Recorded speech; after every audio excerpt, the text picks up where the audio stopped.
Good afternoon, Your Excellencies, ladies and gentlemen, and a very warm welcome to this webinar to mark the presentation of the RMI Report 2020 and to debate the issue with our distinguished panel of experts, the subject being an investor perspective on green energy transition and mining. How can we make it more responsible? My name is Richard Sheriff and I'm honored to be your moderator this afternoon. By way of background, I run a risk management consultancy, Strategia Worldwide, and our remit is to help clients understand, test, and manage interrelated risk to build resilience and protect value. We do a lot of work in the mining sector as well as other sectors. Of course, this event should have been held at the end of March in the Swiss ambassador's residence in London. But like everything else in the last 6 months, it was a victim of COVID. Of course, if we were still meeting in London, I doubt we could have fitted the over 800 people from 78 countries into the Swiss ambassador's residence. If anything, the impact of the pandemic has made today's topic, green energy transition and the role of mining, even more relevant. Today, we focus on the views of investors on green energy transition and the responsibilities mining companies carry for adhering to the highest environmental, social, and governance standards. On the face of it, mining is on the right side of history. It is critical to our civilization. Everything which underpins our lives is ultimately mined, hunted, or grown. And without mining, we won't be able to reduce the carbon emissions which threaten to overheat our planet with potentially existential consequences for humanity, or at least large parts of it, because only mining will deliver the metals needed to revolutionize battery technology for electric cars. Investors have recognized this, hence the imperative of effective ESG risk management. You'll all be aware, I'm sure, of CEO of BlackRock, Larry Fink's 2019 New Year letter to CEOs of companies BlackRock invest in, stressing the importance of adhering to ESG standards if investment is to continue. Now, from the most hard-nosed of global investment managers, that was a pretty powerful message. So that message is clear. ESG is mission critical. Not only is it the right thing to do to build the consent from communities and countries that successful mining operations depend upon, but it is financially essential. As the head of sustainable finance at RBC Capital observed last year, you'll see a lowering of the cost of capital for those companies that can proactively address the issues that ESG investors want them to look at. And yet, mining companies could do better, as the tragedy of the 2 tailings dams catastrophes in Brazil demonstrates all too graphically.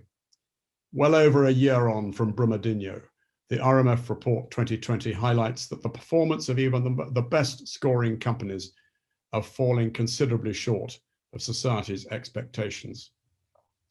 But it's not only mining which needs to do better.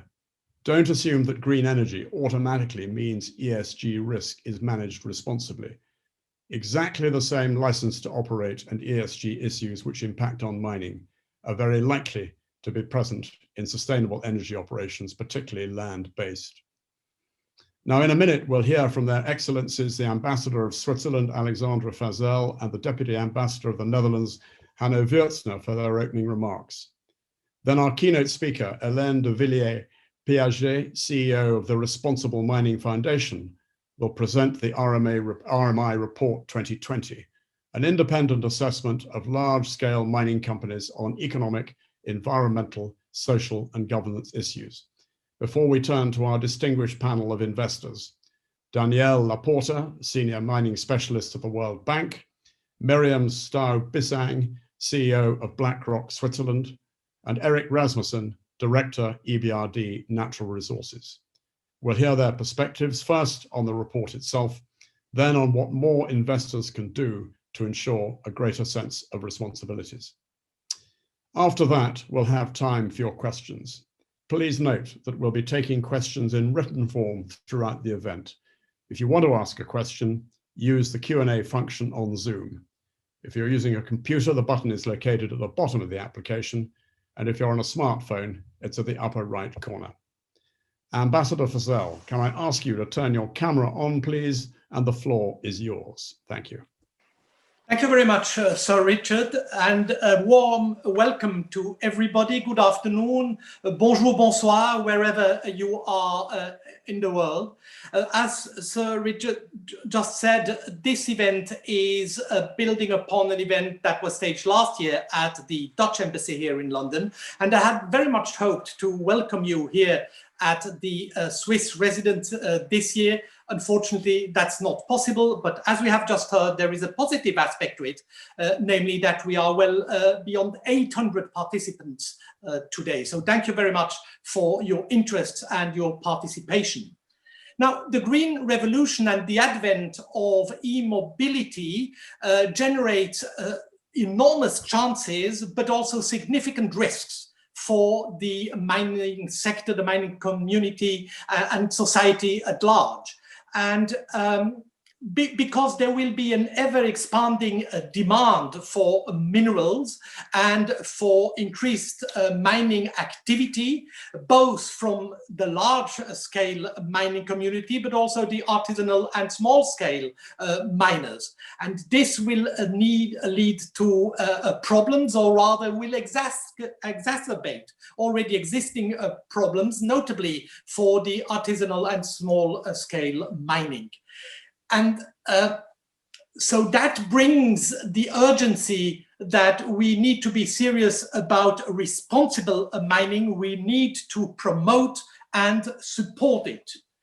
There are also already a series of instruments that help us doing that. And let me list the OECD due diligence guidance on stakeholder engagement in extractive industries, the OECD due diligence guidance for responsible mineral supply chains, and then the dedicated specific document responsible supply chains in artisanal and small-scale gold mining. Now, as you know, Switzerland is a leading international hub for mining, for trading natural resources. And with that comes a particular responsibility. And we have been engaging for many years now on a multi-stakeholder approach together with NGOs and the private sector. And we have created together the commodity trading sector guidance on implementing the UN guiding principles on business and human rights. So the demand for minerals and rare earths will be met by mining new resources, but not only. It should also be met by a more modern form of mining, such as recycling, or what we call mining at home, with the recycling of our old electronic devices and so on. But generally, what really can be said today is that now is the time where we need to move from commitment to action. And that's where the Responsible Mining Foundation comes in, which is an excellent initiative that keeps track of the efforts made by the mining industry and supports a more informed engagement, discourse, and transparency in the mining sector. And I'm very much looking forward to learning more about the interconnections between the green energy transition and responsible mining from Hélène de Villiers-Piaget, the CEO of the Responsible Mining Foundations, and then also from our distinguished panelists, whom I would like to thank du fond du cœur for their participation and time today. And in concluding, can I also thank the Embassy of the Netherlands, with whom we have again had an excellent cooperation in organizing and co-hosting this event.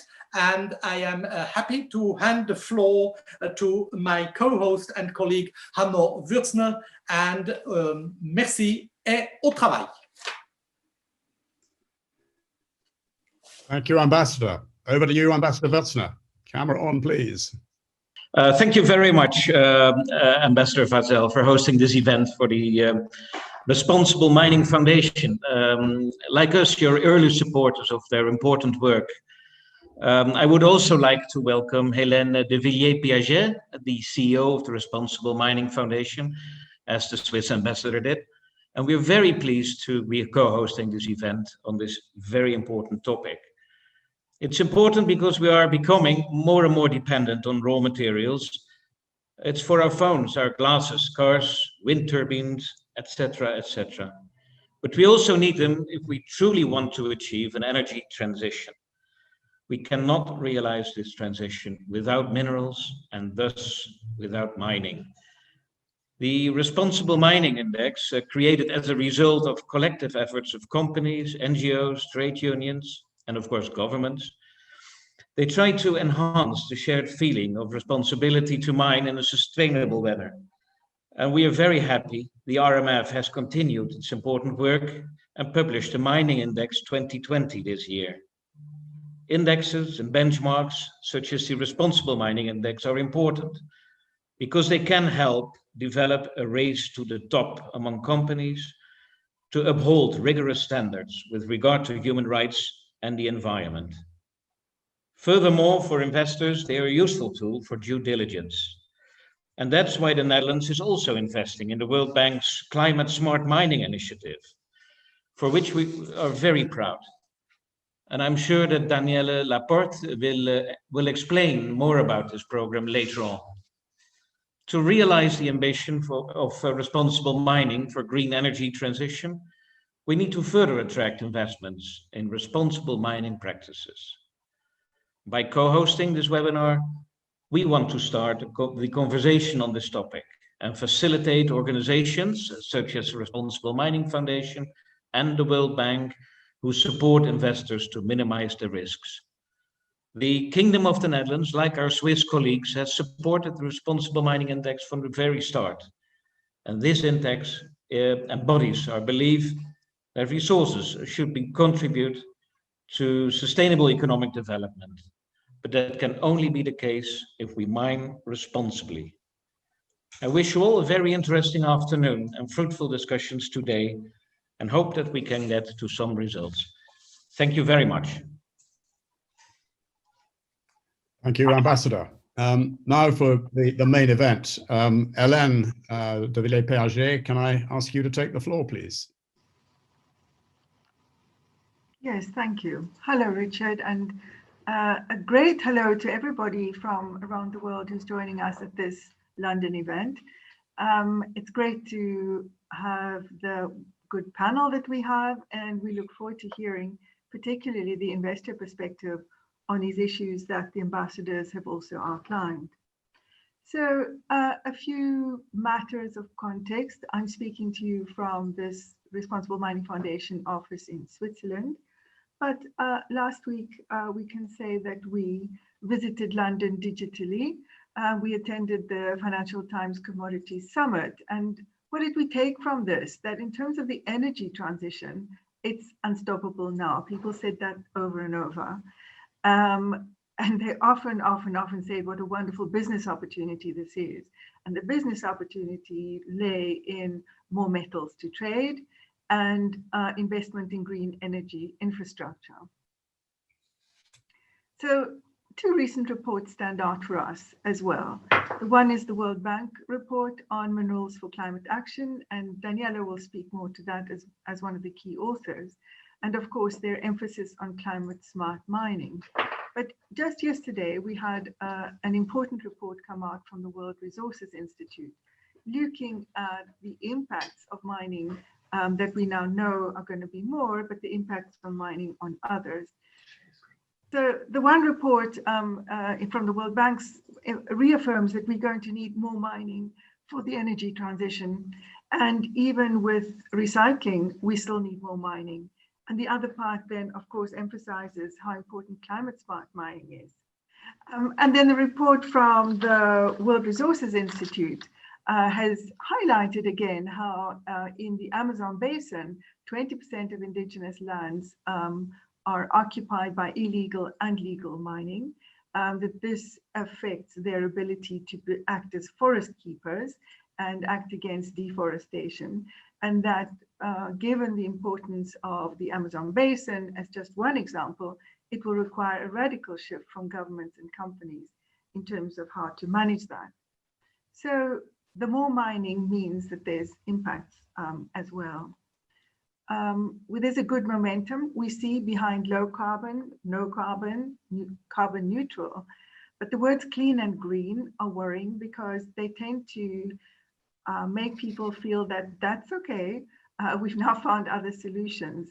But because it's so metal dependent, it can very often hide our focus from the things that are the inevitable impacts of mining activity, the unintended consequences, unintentional consequences, and also the collateral damage that can happen as a result of mining.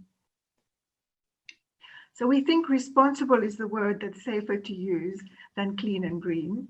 And we're going to give you as context a few highlights from the RMI Report 2020. It looked at 38 large-scale mining companies, quite geographically dispersed, and based on public domain information. And also these companies are geographically widely dispersed. It's really important to know that this is pretty much representative of the 28% of value of production happening in the world today. We based this on a framework, and the framework contains all the topics, all the questions that are ESG and economic development related for mining. And this is one of the resources that was also created in this format for investors who were asking us and saying we often don't know which questions to pose, what is reasonable to expect from mining companies, and lastly, what are the sorts of documents, what's the sort of evidence we can ask for to ascertain whether what's happening. So this is, by the way, available in 7 languages. So here are some of the highlights and the results, and I'll be showing you a couple of charts. So just that you know what you're looking at on the vertical axis, at the top for 100% is what we would consider society expectations. And down on the horizontal axis, you see the 38 companies that were assessed in the sample. This particular chart refers to tailings and how effectively tailings are being managed. This becomes important if we're going to see more mining. This means more tailings. There'll be more waste, and the effects, as was mentioned earlier, like the Brumagino at the beginning of last year, the tailings dam failure, there are just more and more of these. Plus, also people starting to look at offsetting tailings in other ways, like into the ocean and into rivers, which isn't ideal for the impact on the environment. If one looks at water and the fact that so much mining is already in water-stressed regions, and much of the new mining that's planned would also be in water-stressed regions, the quantity and quality management of water becomes really important.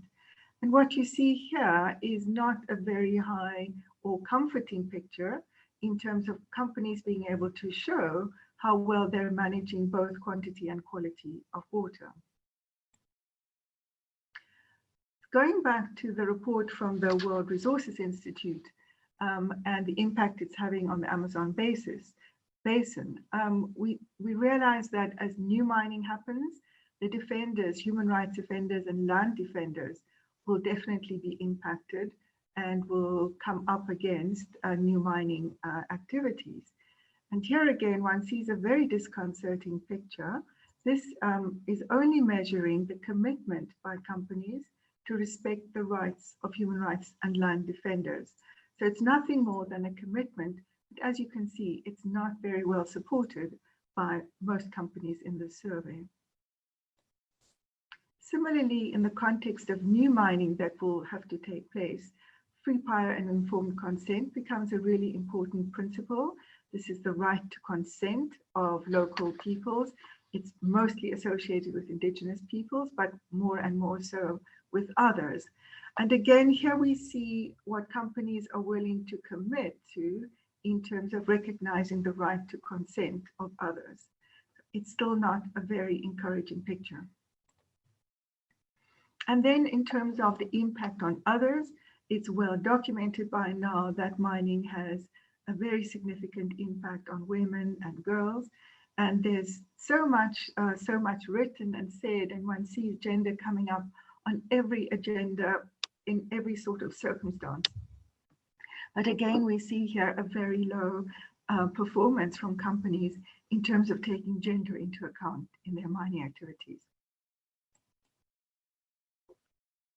And then on climate change and biodiversity, this is a better picture, but still not particularly compelling, given the fact that environment has been on the agenda for such a long time. There are many obvious solutions to environmental challenges, and yet there's this kind of modest response that we can see from companies being able to show what they're doing in terms of climate change and biodiversity. And then for most investors, asset level data matters. We're pleased to see that in the public sphere, and we hear in the private conversations, more and more asset managers and investors, both debt and equity, are demanding more information at the asset level. As one investor recently said to me, water is local. We need to know what happens we need disaggregated information so that we can really distinguish where the risks are at the local level. And in this context, aggregation is not very helpful. So in the same study, we had a look at 180 mine sites with particular questions. These questions were very limited, very, very basic questions like making water quality information available. And as you can see on the bars, each red bar represents a mine site. And of the 180, it's not a very compelling picture of sharing asset level data on very basic issues.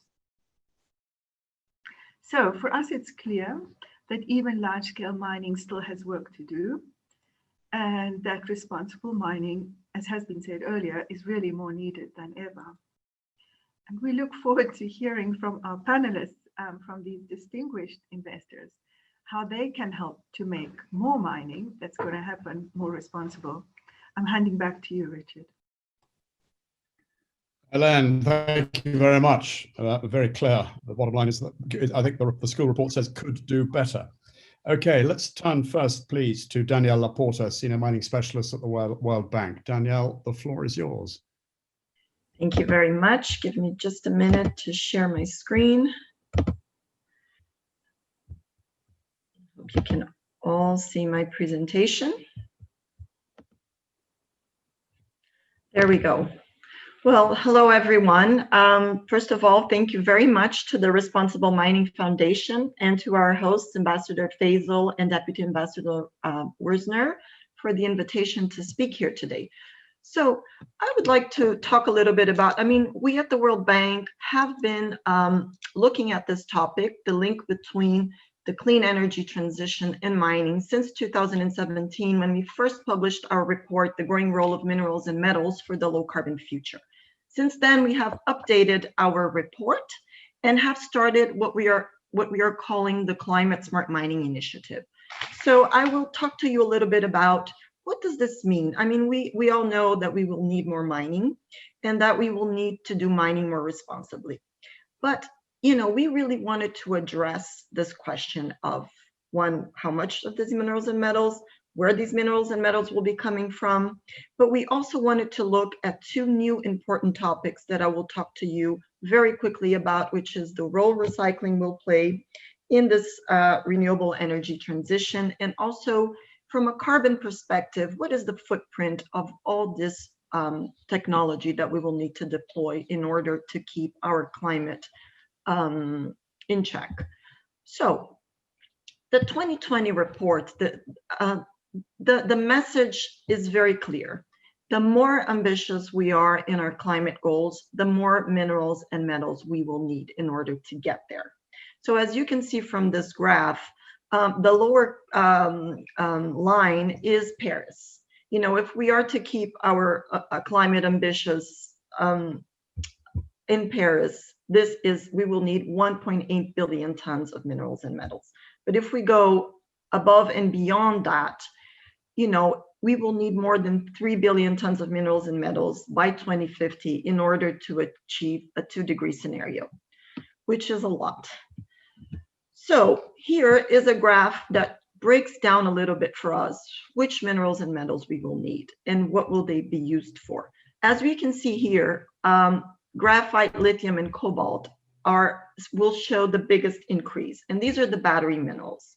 So under the 2-degree scenario, you know, the largest increase in mineral demand is really based, and this is based on production levels, will come primarily from battery minerals. Here again, graphite, lithium, cobalt, you know, with almost 500%. However, one thing that important that we found in our research is that it's not only about the niche minerals that go into the batteries. It's also very much about our base metals. You know, it's copper, it's iron, it's nickel. So we will need a lot more of those as well. So for the World Bank, it was very important for us to, one, help resource-rich developing countries benefit from the growing demand for these minerals and metals, but we also needed to help them in managing the adverse impacts that will come from this additional mining. So with that in mind, we developed the Climate Smart Mining Initiative. And what Climate Smart Mining does, it supports the sustainable extraction, processing, and recycling of minerals and metals needed to secure the supply for these clean energy technologies. And we want to do that by minimizing the climate and the material footprint of these technologies throughout the value chain. So as Hélène briefly touched, it's also about recycling. And one of the things that our research also showed is that even though recycling will play a key role in meeting some of this demand, it will not be enough. We do not have enough recycling ongoing to meet this demand. So more mining will need to happen. So we really need to do mining better in order to, you know, supply all the materials that we will need for the clean energy transition. So the World Bank is implementing Climate Smart Mining. Climate Smart Mining is a public-private partnership.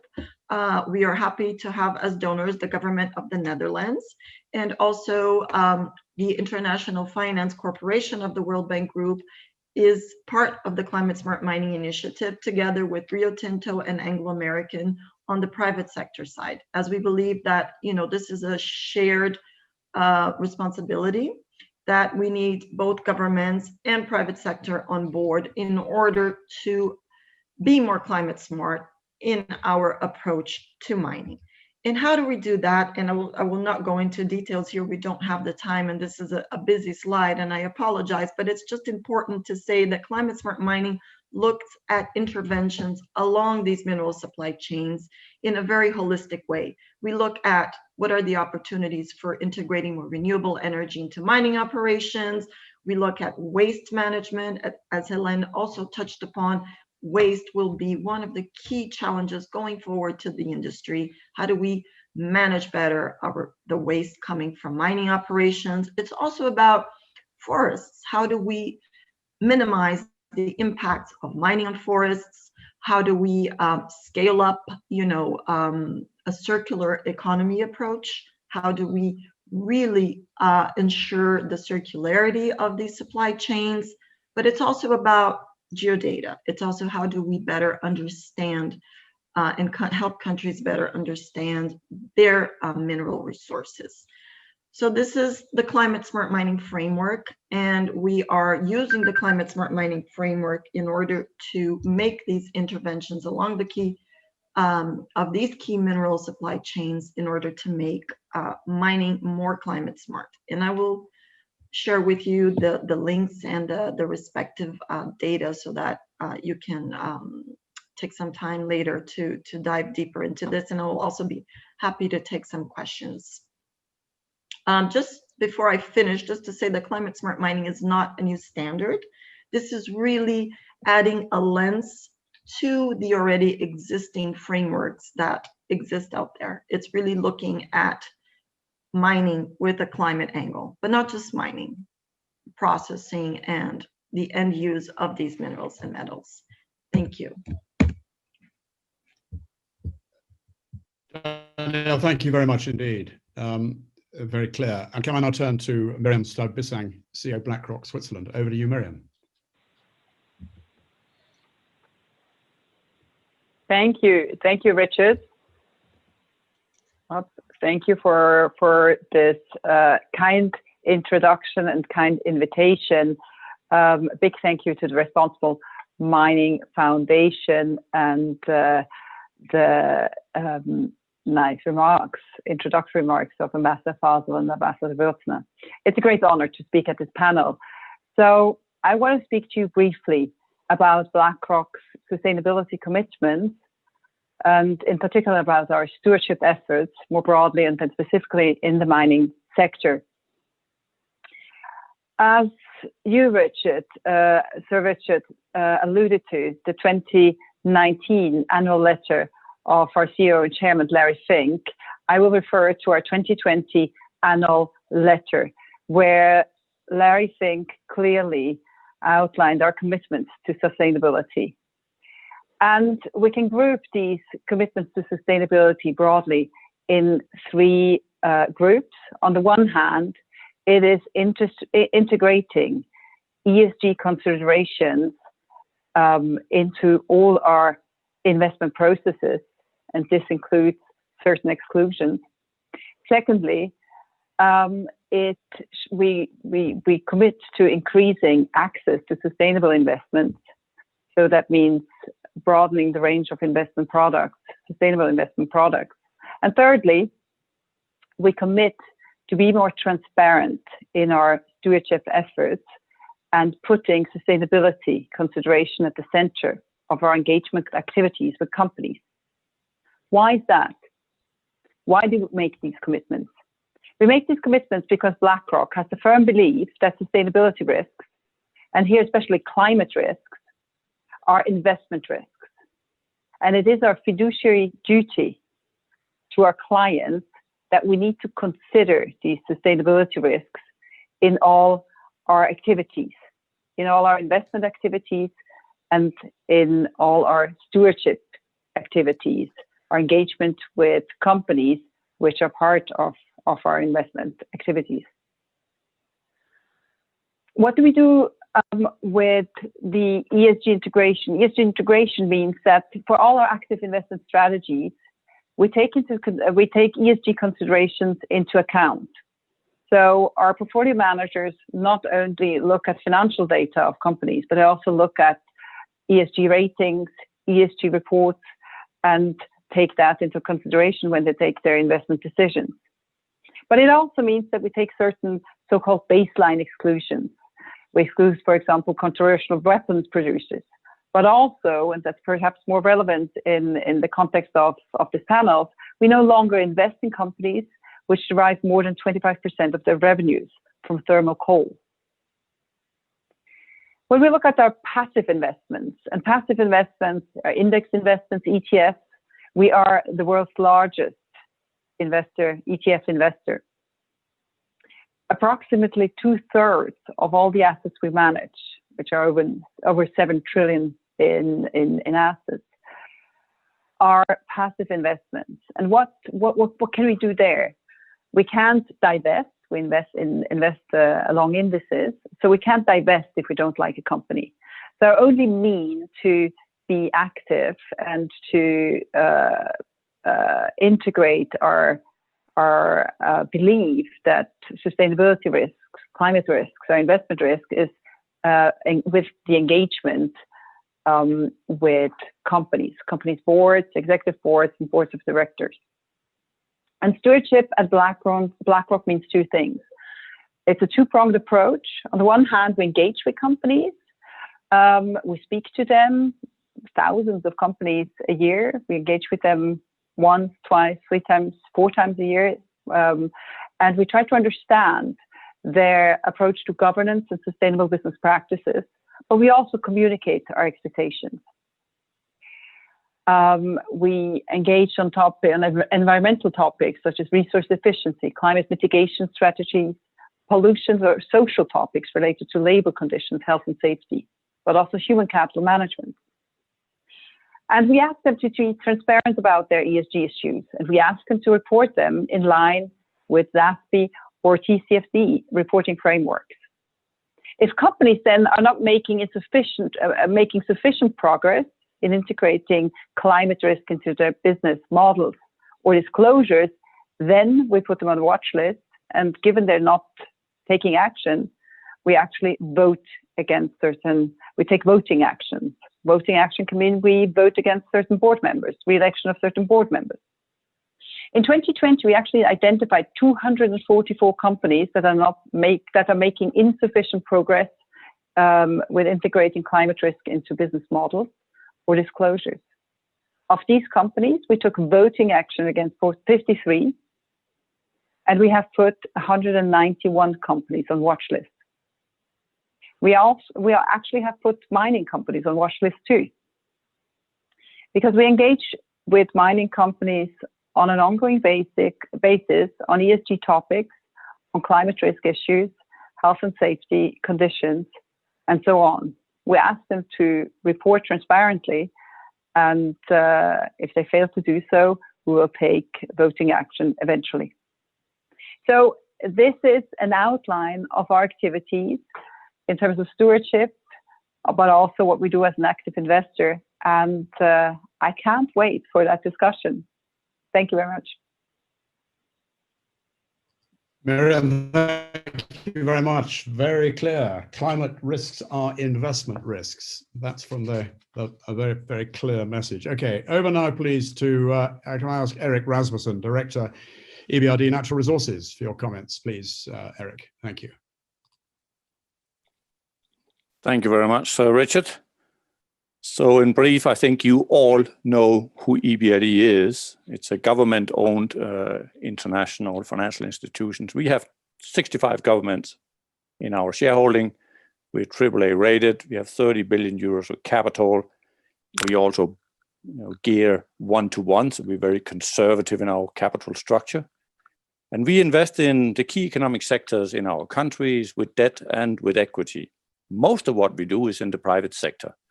So we have operations in 38 countries. In sort of short, it's the former Soviet Union countries and the bloc in the former Soviet Union and North Africa. So we also have a unique model in EBRD because 50% of our staff are on the ground in the countries. We have a sort of a backbone structure of offices in every country. And that's a bit where we distinguish ourselves from probably other IFIs.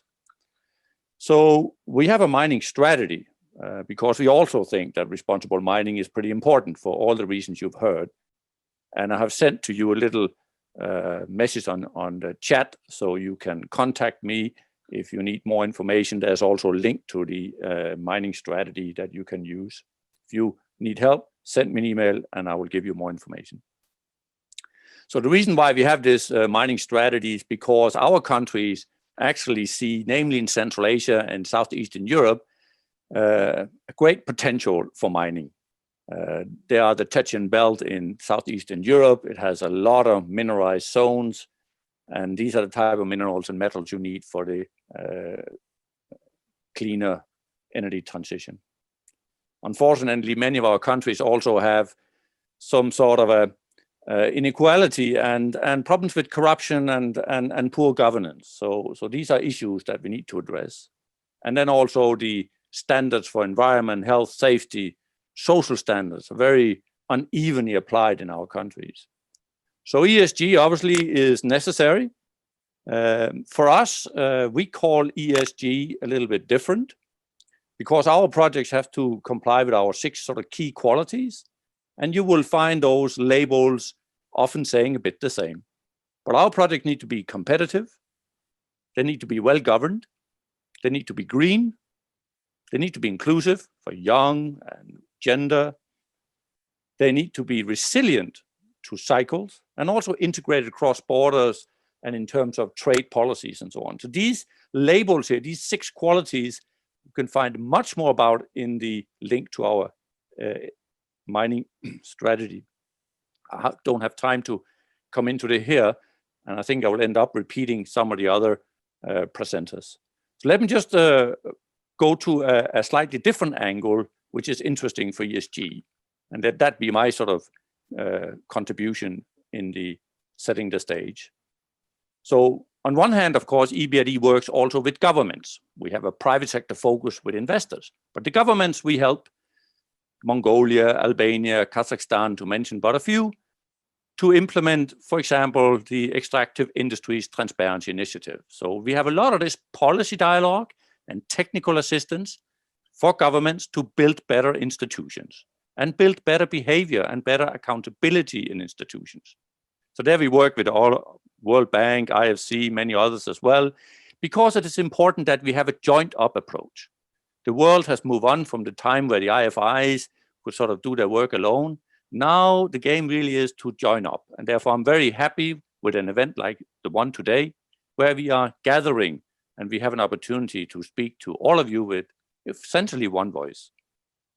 Now, we are, as EBRD, of course, different from the World Bank in the sense that we invest a lot directly into projects. So we have a sort of hands-on practical involvement, and it's through that we disperse the best practices for the industry and also promote the sustainable investments. So when we work alongside investors, of course, we are picking the investors who apply good corporate governance and also really good practices for their operations. And this we summarize in environmental, social, health, and safety action plans, also called ISAP in the industry, and we disclose that to stakeholders so we can get to know what they really think about it and we can react on it. That is not a new approach, but it's one we take, of course, very seriously, and it's key to the way we can act. We are not the miners, we are the one that finance, but also help steer the standards. Same time, we are, of course, mindful that we all are that investors face really significant challenges. We are in a capital-intensive industry, it is cyclical, we have climate change pressures on us. So you need to have a good balance sheet and you need to have a good organizational capacity if you want to survive as an investor. So it is a challenge, not only to find the materials and get them out of the ground, but simply for many to stay alive and viable as a company. Now, if you look at these investors, they have mines in many different places, from Germany to Mongolia to North Africa. And each place, of course, have a very different set of conditions. So when you are in these emerging markets or remote places, you are increased as investor, increase the risk to the investors exposed to these very weak legal and institutional frameworks. So voluntary, of course, initiatives on reporting and transparency can help, but only to some degree. So we, of course, would like all of us to see objective, sort of neutral, fair, rule-based institutions that is applied similar to all investors.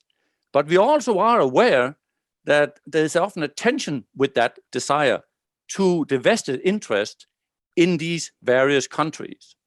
And that tension between these two polars is often what ESG comes into touch with. You know places, I'm sure, where you've had centuries of favoritism by, for instance, clan leaders in a place. And then finally there's a breakthrough and there's more transparency and democracy, but it doesn't mean it will stay. Sometimes we see it, unfortunately, be rolled back because a new elected leader is seeing the opportunity to basically take more control and sort of take more rights than good is.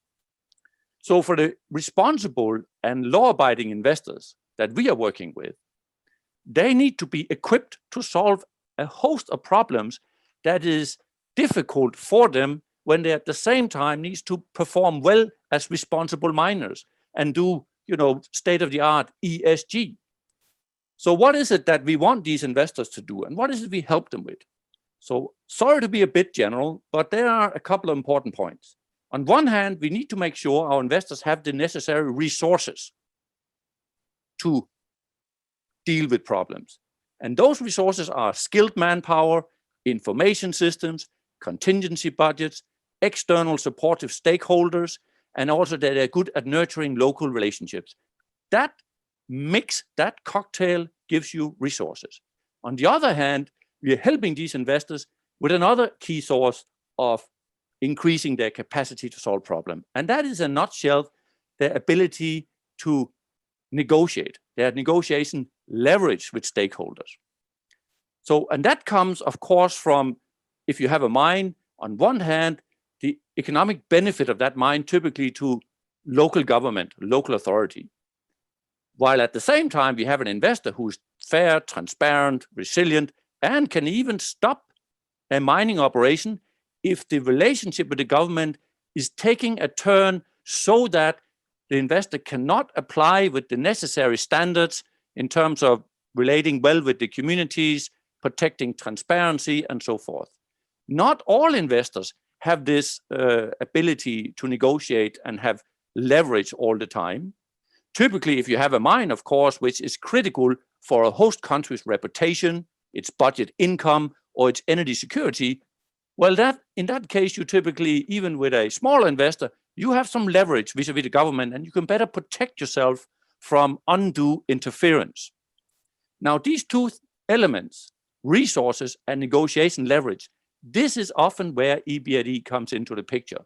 On resources side, we help them with equity or long-term loans that can make their balance sheets more fit for purpose and more resilient to all kinds of shocks in the industry and in the sort of cycle of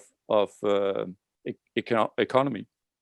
On the negotiation side, by having us in the room and helping, in many cases, we become a bit like what the coal miners would call the canary in the cage. So when there's a bad smell or lack of transparency, we are very good at helping with some of the assertive conversations that need to be happening, difficult conversations, in order to protect our investors, to let them get on with the job with good standards.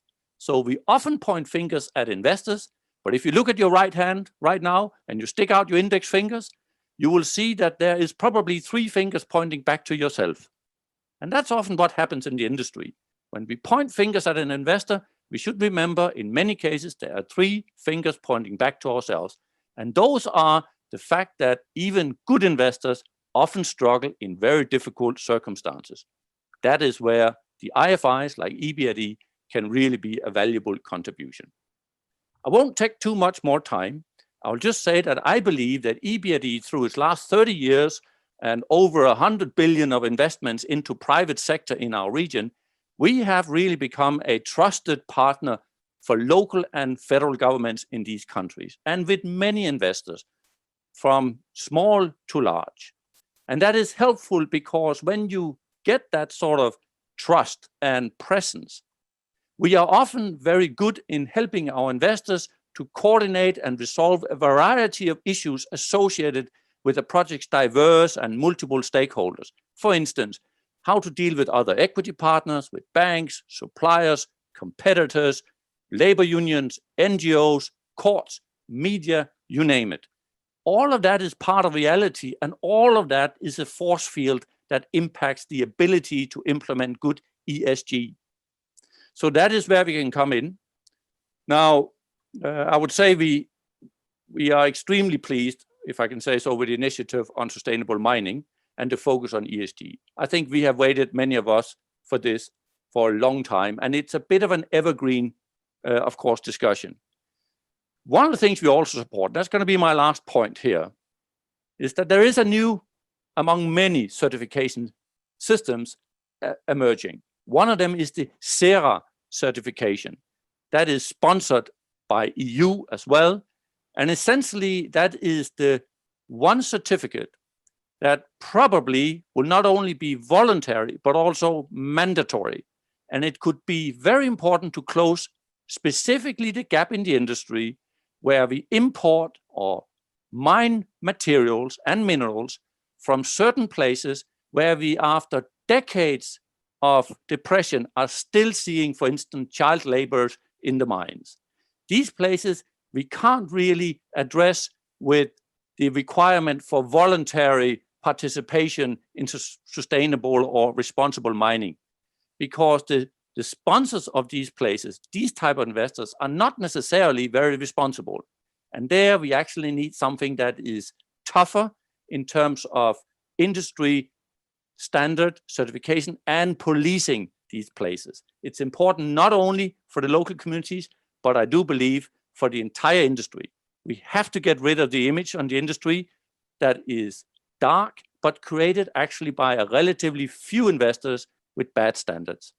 Let me be that last point to make, just to set the stage for a good debate, I hope. And thank you very much, Richard. Eric, thank you, and what a great point to finish on. How, which really leads into our next round of questions for the panel before we open it up more broadly. So, I think that really sets the scene. What I'd like you to focus on now, please, and I'll ask Daniele to start, is what more do you think investors can do to be more responsible, or to ensure greater responsibility in mining, and in particular, what more could be done to absolutely get the assurance necessary, the tough measures perhaps that Eric was putting on the table in his final remarks. Over to you, please, Daniele. Yes, thank you. So that's a very important question, because we see that investors are more responsible now. They are looking at really raising the standards of their projects. We heard from BlackRock today how they are putting in new, really scrutinizing more and having higher standards when they are investing. And for us at the World Bank, and I think I can talk more broadly here as World Bank Group, we have also very, very high standards when financing projects. We have the IFC standards, and specifically for critical minerals, we are hoping to integrate climate smart mining more broadly into our financing in a way that we will aim to only finance projects that really are climate smart and that do take all these considerations into account when financing. So I think that we are facing now, it's one of those moments in time where we are really seeing a shift in a new paradigm for the mining industry, and with that, the financing as well, where projects will need to be more accountable and more sustainable in order to find that financing. And I think we're seeing more and more of that happening, which is an excellent thing. And the bank will be as well, being a lot more assertive as we go forward in this financing space. Thank you. Daniele, thank you. Can I just press you a little bit and ask you, how does the World Bank assure itself? Is it a case of putting people on the ground, or are companies telling you and you're having to take their word for it? So I can speak on behalf of the bank. Well, we work with governments, right? But we also, like, for example, as part of the Climate Smart Mining Initiative, we have been doing consultations, not just with governments, but with a series of stakeholders. And with that consultation comes the understanding that people are more aware of, for example, where their minerals and metals are coming from. So it's very important that we take that into consideration, and that whenever we are, looking at financing, for us at the bank, we are very much on the ground, and we are very much working in countries to help, build the foundation so that these projects can be developed in a more sustainable way. So Eric touched upon some of these elements, like improving governance, improving transparency in the mining sector space, for example. So we have been doing a lot and advancing that agenda in many of our client countries. And now with the Climate Smart Mining Initiative, it goes even beyond that, because we are really trying to embed that into policies, into government policies, that, the underpinning for that to happen is in place. So that is a very important aspect of our work as well. Thank you very much, leaning on governments. Let's move to Miriam, if we may. Now, Miriam, you were, clearly BlackRock are pretty hard-nosed about putting companies on watch lists and on stewardship. But do you think there's more that can be done to ensure responsible investing? Over to you, Miriam. Well, I think that there is more of that can be done, and I think this is really just the beginning. I mean, BlackRock has put out these commitments, but so have many other investors as well. I mean, we see this across the board, be that other large asset managers They all have their sustainability commitments, but also banks, investment banks. And so I would say, in addition to stewardship, engaging and voting and putting pressure on companies, there are also certain market forces. When you think about it, that any asset owner, any insurance company, pension fund in Europe, due to regulation, will have to report to what extent its investments actually contribute to reaching the European Commission's climate goals. I mean, this is huge regulatory pressure that will force companies that in order to stay investable, they have to raise their game on sustainability. And these are companies across the board, but a lot of focus will be put on carbon intensive industries, and so the mining sector. I think one aspect which is a very nascent aspect that I find particularly very interesting is the area of transition bonds. Most people, I believe, have heard of green bonds. Green bonds are bonds issued by issuers such as the World Bank, but also corporations, and they're used for green projects, green infrastructure projects, financing green development. And now we have that new category of bonds which is being created, and the framework is being established as we speak. And these are bonds which are issued by so-called brown companies which are just beginning to transitioning to more sustainable, less carbon intensive business models. And these companies now issue bonds to actually finance that journey, finance that transition. And it helps them to get financing, debt capital at less expensive rates. Because I think that will be the challenge for companies which cannot demonstrate that they are transitioning to a more sustainable business model, more climate-friendly business model. It will be hard for them to get financed, because all the banks, they want to have good climate scores as well, because the banks as well want to play a role in capital markets. So they look at their book of business, debt capital markets, equity capital markets, and they will not help brown companies, dirty companies to get financing. So I think there's a whole chain reaction that we see that comes from asset owners via asset managers, which are shareholders in companies, and will put pressure on these companies to clean up. Thank you. That's great, Miriam. Very clear. So financial incentives and pressure. Finally, on the panel, and then we'll go to Hélène. Eric, I mean, you laid down some pretty, your final words. Is voluntary participation enough? Tougher measures, tougher checks, standards, certification, policing. So what would you like to see? Let's hear it from you. So I think to keep it very brief, I would actually hope that this new certification standard, SERA, certification of raw materials, that this will become a necessity even for traders to basically trade their metals and minerals into the European Union.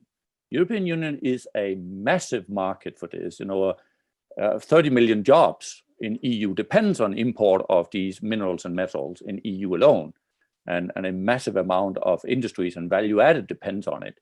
So there is a power in the market, there's a power in the consumers.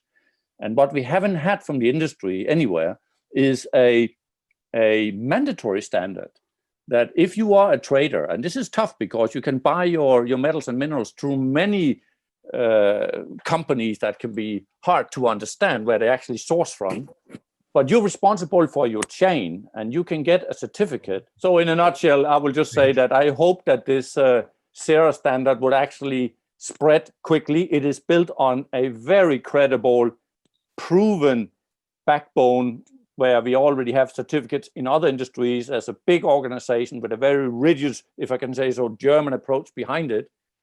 And for this to become a necessity, namely for those who are trading and developing minerals and metals out of places like, I was about to say, Congo and similar, where we really have some deep-rooted problems that tend to, go away, but always come back again the next day. I think that would really help. For the moment you can't sell, make the profit, I still believe money talks very convincingly, even to regimes that actually may not care at heart, but they will care with the pocket. Eric, thank you. Very clear. Hélène, let's have your perspective. What more could be done? Thanks, Richard. So just to follow up on what Eric's been saying, from our side, we're also supporting the development of CERA because we think it's important to look across the supply chain, across the value chains, not only at the level of mining. In terms of what more we'd like to see investors doing, well, they have enormous influence, both in terms of at the obvious level and investment decisions, but also just lobbying. They have huge lobbying potential on the multilateral level, at the level of governments and regulators, where the rules get made. And as some of the questions that have been coming in are showing, people are concerned about governments where regulations are not helpful. And so investors can influence on both sides, the companies, but also regulators. And we think there's also a role for them to educate their own investors. So the governments who invest in them or the other investors, is an educational role we'd love to see investors do more of.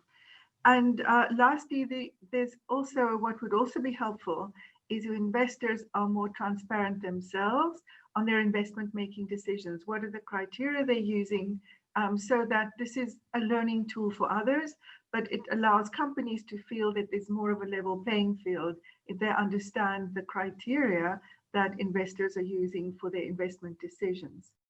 And lastly, we'd really like investors to continue to push, and we see this as a nascent push, to normalize asset level data disclosure, because this is important not only for risk management for investors, but it becomes really important to enabling engagement of populations, of society, of citizens, and local governments who are often not as powerful as the big companies operating there, to also have access to data and information on which to engage in a dignified way off the basis of data, and not just observations, perceptions, and rumor. So we'd really encourage that investors push for the normalization of asset level data on the non-financial information as well. We see some of this emerging in Europe, new European legislation. I know a lot of our discussion seems to have veered towards Europe, understandably, because this was a London-based event. But just bearing in mind, we have people from around the world also participating and concerned about areas where government don't have the same power and there's less regulation around. So this normalization of asset level information is key as far as we're concerned. Thanks, Richard. Thank you very much, Hélène. Okay, we've got about just over 20 minutes left, and I'm keen to open it up now to to our audience. And I'm going to start with a question from Richard Solly to Hélène and all panelists. And he asks, can you say more about the role to be played by reducing demand for minerals through better product design, greater reuse, and greater attention to externalities and intergenerational justice? Can we start there with Daniele, please? In fact, can we open up completely all cameras? Thanks very much for the panelists. Thanks, Richard. So as I mentioned, when in my presentation, the issue around improving circularity and being less dependent on mining is an important one. Yesterday, I was just participating in a panel that talked about mining for circularity, which is quite amazing because, a few years back, we wouldn't be even having this conversation. So I think, the timing is right for us to discuss this topic and propose solutions. But as I showed from our research, we really will not be able to, delink ourselves from the mining. It still will need to happen, even if we do recycling better, if we scale up recycling and we improve the processes and the efficiency of the recycling. So, so that's one aspect of it. But absolutely that there is a need to be more aware of the circularity concern and of how, even the mining sector will play a role in that. So just yesterday at this panel, we heard from the CEO of Anglo American, Marco Tifani, was saying how, he's hoping his company will shift into becoming a materials solution company, which means it's really not just about the mining anymore. It's really about improving the circularity of the raw materials that we need in order to realize the low carbon future, in order to realize development, because we have to remember that as well, from the World Bank's perspective, we see how development will also play a role in increasing mineral demand. So, as we see this demand skyrocket, we need to do things better. And that means not just the mining, but also improving circularity and kind of stepping away from doing more mining. Thank you. Thank you very much, Danielle. Miriam, any comment on this question?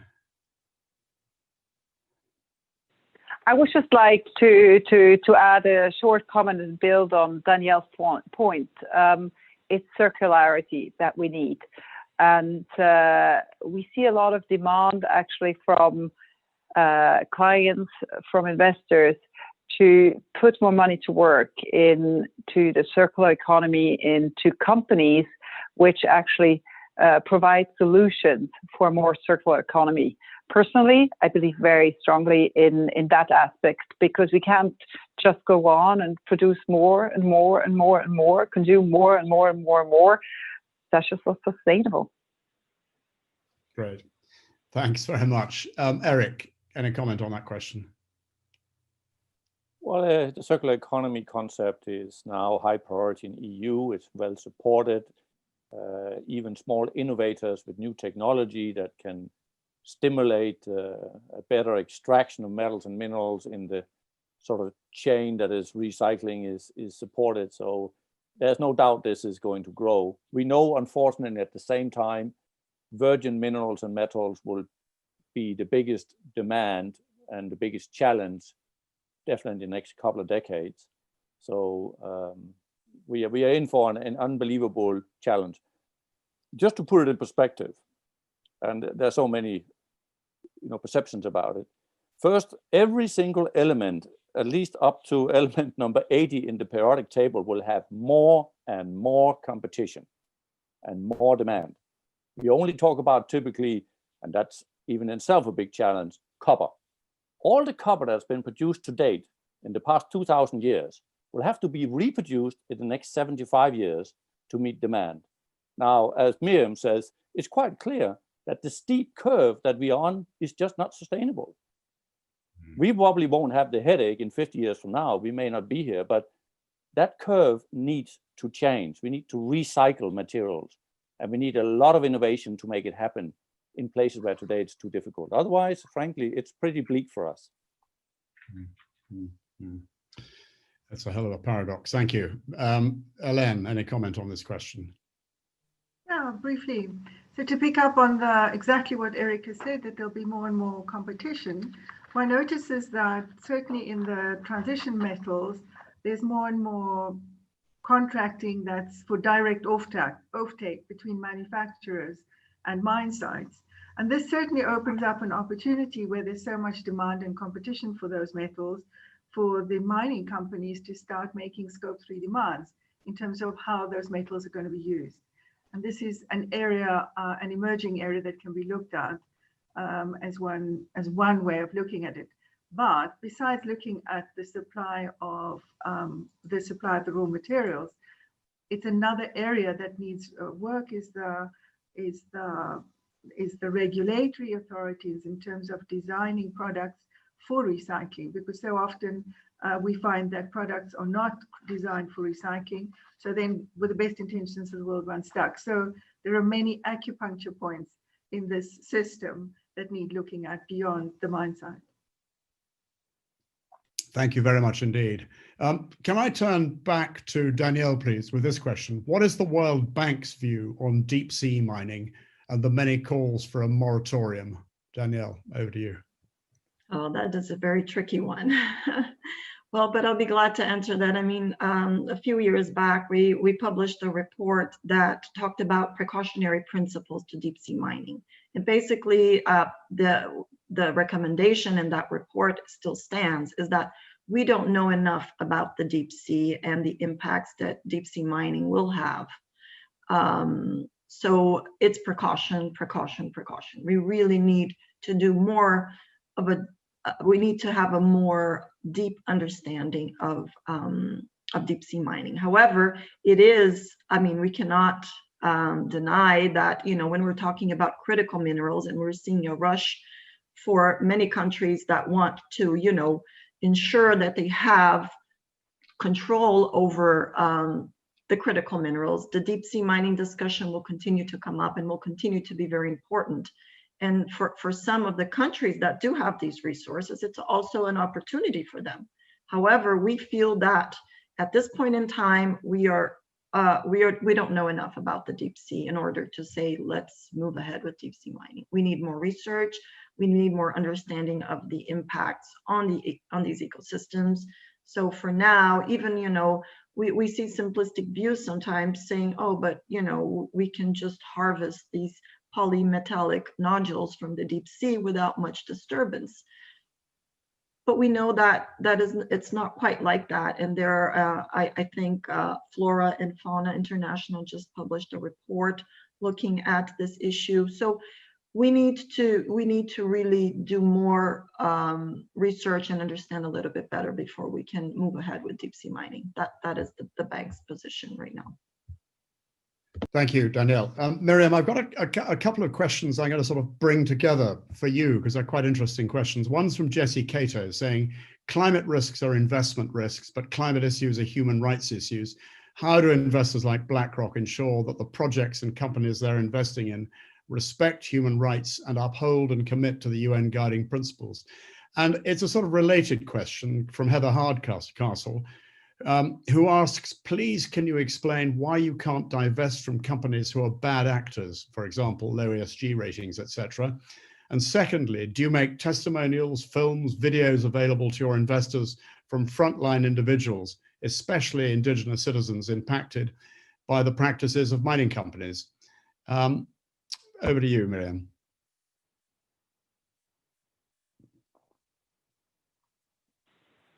Let me answer the technical question first, and then I go deeper, and probably end up in uncharted territories. So the technical question: why can't we invest from companies with bad ESG scores that are no good companies, so to speak?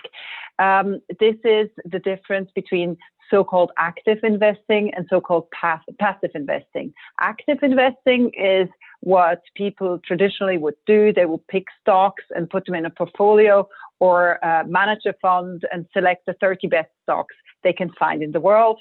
And if they don't like a stock, they simply sell it.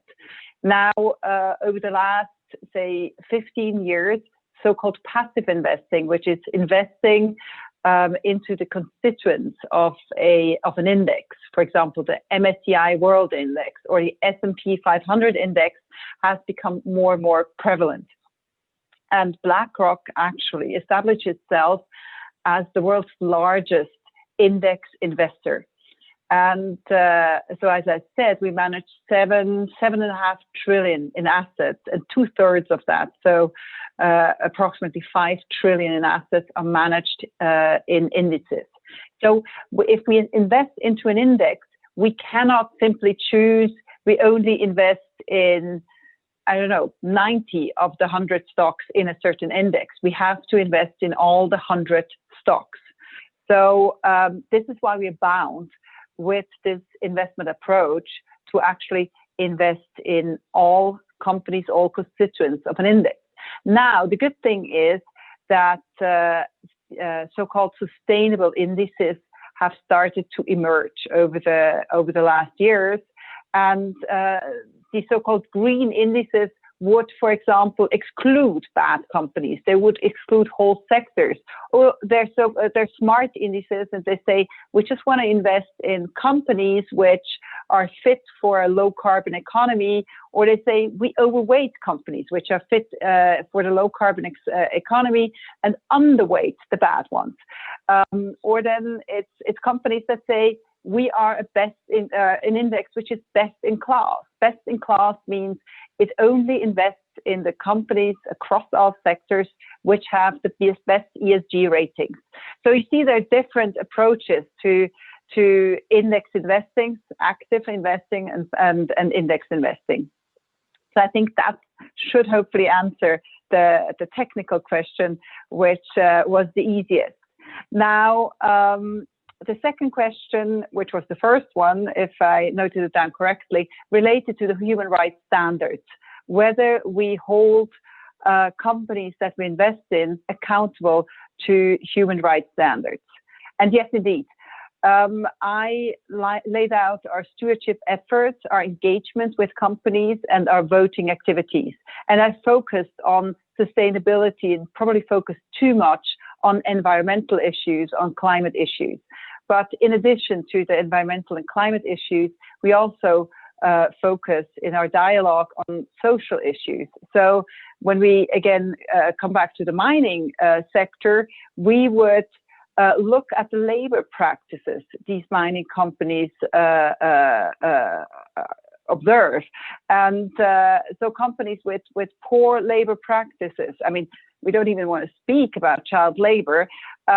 Of course, we would hold them accountable in our engagement activities when we speak to the boards, the executive boards. And then if they don't take measures and if they don't, say, clean up their acts also on labor practices, we would vote against the re-election of board members, which are responsible for such strategies. So, of course, we take that into account as well. And then lastly, it's ESG, environmental, social, and governance. Governance is at the very, very core of all engagement. And here, coming back to mining, corruption practices, companies with poor governance. These are companies where we take very, very severe action and would really vote against board members. I mean, so there are different aspects. I think climate has really moved to the spotlight of engagement activities, and we have increased our engagement activities in climate by 2.5-fold over the last year. But we've always had most of our engagement on governance issues. And the third question, that was a bit harder and harder for me to understand. I think it's related whether we show was it movies of individuals who work in mining or who are affected by mining activities, indigenous people. Was it that? That's exactly it. It was, to what extent are you showing and telling what's going on? Or can you? Yeah, no, I mean, that's also part of our engagement activities that would fall into the bucket of social engagement. This is not only about labor conditions, it's also how the mining activities would affect local communities and indigenous communities and the like. So I'm not sure if we're actually, showing that in the sense that we're telling those stories broadly. But in preparation of this panel, I actually looked through our annual investment stewardship annual report, and I looked through all the case studies, and I found a case study on a mining company. There we particularly speak about the environmental issues, But there are other case studies on companies not in the mining sector in this particular case where we really look at social issues. So it's very likely that such a case study could make it into such an investment stewardship annual report. And in that case, we would tell the story probably in a more neutral light than perhaps would be more effective. Yeah, that's very, again, clear, very clear. Thank you, Miriam. The next question comes from Esther Rodriguez, and she asks, how would investors engage with companies where the biggest challenges are systemic and ongoing issues that seem to drag on for decades? For example, communities' opposition because of pollution, poor resettlement, etc., versus corporate allegations that meet the local laws. On top of that, companies use their right to appeal in the court system to delay payment of fines or continue operations despite court orders asking them to stop. Eric, you haven't had a chance to answer a question for a bit. Can I turn this one to you initially, please? Yeah, so this is unfortunately, part of reality in this mining business, but also in other sectors. It comes down, of course, to an area that is very tricky, but fundamentally is rooted in the ability and quality of institutions around the government that is the counterparty in the concession to these mining companies. So there are issues in some places where you have mining companies that are very powerful, very strong, and maybe not so committed to transparency and good governance. And if they take use of their leverage and their resources to basically avoid meeting standards or paying perhaps fines too late that put pressures on the local administration because they are perhaps not very well resourced in their budget, then you have these sort of very sad cases of poor governance, poor management that is profitable. We couldn't work with a company like that. Neither would the World Bank or many others. It simply wouldn't work for reputational issues. What we will try to do in this case is actually to work with the government to see, first of all, if one can establish some transparency and accountability among the very officials working in the government on the sort of mining license and relationships with the company. That's where it has to start, because if there's a, so to say, rot in the government and a bit of sort of abuse on the company side, then we have a really bad, combination that will be difficult to get out of.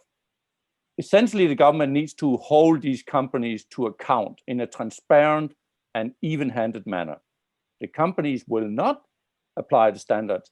Eventually, it is fines, but it can also be suspension of a mining license. There are numerous approvals almost continuously for mining companies to meet, which is a challenge. But they are there in most cases for good reasons, not only for officials to extract, so to say, or extort money from a company, which is, a risk, but they are there to make sure that the companies are living up to the necessary standards. So it's really a matter about accountability and transparency. There is no magic stick, but we will go in and work with these governments. In most cases, I think there is, not everywhere, but in our region, there at least is still, luckily, a great respect in government and to the very lowest level that nobody wants a real scandal.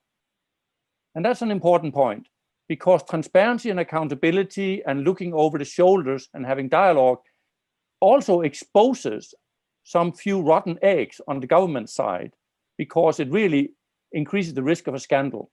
And that can then take away behavior that then is replaced by better standards, more transparency, and hopefully on the company side as well, they will understand that there is no easy way of getting around any more of compliance. You comply or you risk your license. And that, I think, is the only way of doing it. I don't know any other way. But it's a very tricky question and unfortunately a very common one.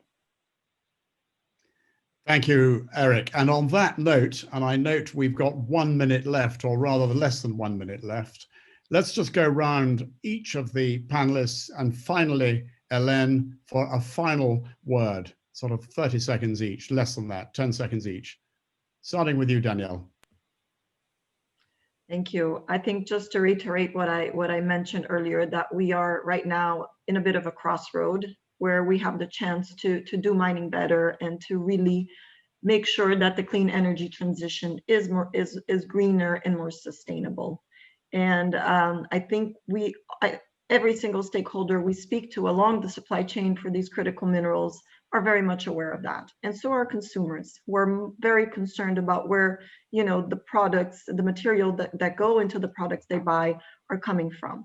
So we need to take this opportunity to really, the Build Back Better proposal to really take that challenge on and ensure that our initiatives and our companies and all stakeholders along the supply chain come together in order to really do that, to really realize what we're hoping for is more sustainable and greener supply chains for these critical minerals. Thank you. Daniele, thank you. Miriam. I will be super brief, just by saying that it is the fiduciary duty of asset managers and investors on behalf of and clients to push for responsible mining. And I think we'll be most effective if we do this in a concerted effort with international organizations and NGOs. Very clear. Thank you. And Eric, last word from you. Thank you. So most of investors, I will say on an optimistic note, really needs to work with governments and stakeholders with trust, transparency, and partnership. This is where the IFIs are excellent partners. We have, all of us, decades of experience and resources that can help in that part of the mining industry. And I'm actually optimistic we will make progress. I agree with both Miriam and Daniele here. But there is also another dark side of the story. And that's where we have irresponsible miners. And on that part, we probably need harder policing. And I do believe, among other, the SERA certificate is one of these measures where one can hit people that are irresponsible on their wallet. It tends to be still most effective. Thank you. Thank you, Eric. Hélène, final word from you. Thank you, Richard. So I can't improve on what's been said by the three other panelists, except to say that I noticed we've been having questions coming up about the pandemic, what should mining companies do, and the concerns of vulnerable countries that are going to see decades of regression. So from us, we would say what we've been asking mining companies to do, and now to the investors in terms of speaking to their clients and those they invest in, to give them the space and encourage companies, because they have so much power in often vulnerable countries, to be good neighbors, do what they can in a good neighborly way wherever they're operating. And the other thing is also to give them the space and encourage them to be offering financial stability wherever they're operating, and not only looking at the immediate quarterly bottom line. That said, I'd like to thank also our two ambassadors, Ambassador Fasel, Ambassador Würzner, for their welcome and for hosting us on this event. And to you, Richard, thank you for an excellent moderation, much appreciated. Thank you, Hélène. And ladies and gentlemen, that brings our webinar to a close. I'm sorry that not all of you have been able to get your questions answered. Some great questions. We're left with a paradox. The greater the efforts to address the challenge of climate change, the greater the demand on minerals. And only by a combination of stick and carrot, working together, as we've seen, I think, exemplified by the members of the panel, and the potential use of a ready stick to knock people into line, where we address the real challenges we face. So my final word is to thank you, Hélène, the Responsible Mining Foundation, and our distinguished panelists. Thank you all very much indeed, ladies and gentlemen.